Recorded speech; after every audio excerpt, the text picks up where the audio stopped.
बाबा जयमल सिंह जीवन भर 5 मूल ध्वनियों वे आध्यात्मिक कंपन जो सचखंड अर्थात सर्वोच्च आध्यात्मिक लोक से उत्पन्न होते हैं के रहस्य को जानने की खोज में लगे रहे। इन ध्वनियों का उल्लेख श्री गुरु ग्रंथ साहिब में पृष्ठ 888 पर किया गया है, जहाँ लिखा है पंच शब्द तेहो पूर्णनाद, जिसका अर्थ है ये 5 पवित्र शब्द ही वह पूर्ण और सच्चा नाम है जिनका संतजन वर्णन करते हैं। एक अवसर पर बाबा जयमल सिंह ने स्वामी जी के साथ अपनी वह क्षमता साझा की जिससे वे 10वें द्वार, जो कि एक महत्वपूर्ण आध्यात्मिक द्वार है, तक पहुंच सकते थे, परंतु यह भी स्वीकार किया कि वे उससे आगे नहीं बढ़ पा रहे थे। स्वामी जी ने सहज भाव से उत्तर दिया, अरे यह तो स्वाभाविक है, हम दोनों इस मार्ग पर पहले भी साथ चले हैं।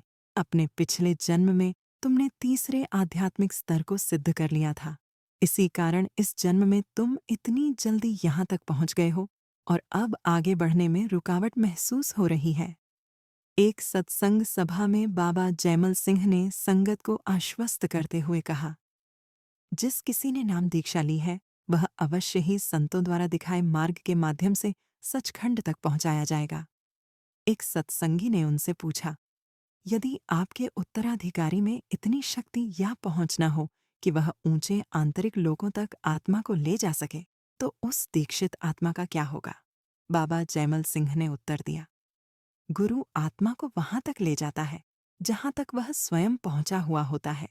वहां से उसका अपना गुरु उस आत्मा को और ऊपर ले जाता है। कोई सच्चा उत्तराधिकारी सहस्त्रदल कमल से नीचे नहीं रुकता, वह आत्मा को अपने अनुभव के अनुसार अवश्य ही ऊंचा उठाता है। बाबा जयमल सिंह ने एक बार बाबू सावन सिंह को बताया, शब्द यानी आंतरिक ध्वनि का सटीक स्थान दाहिनी आंख के बाएं कोने में है। यही संतों का विश्राम स्थल होता है, सहस्त्रदल कमल लोक में। बाबा जयमल सिंह की अंतिम कृपा सबसे उच्च कोटि की थी। उन्होंने घोषणा की, मुझे स्वयं स्वामी जी महाराज से आदेश मिला है कि मैं सिलपिली द्वीप से आत्माओं को उठाकर ऊपर की ओर ले जाऊं।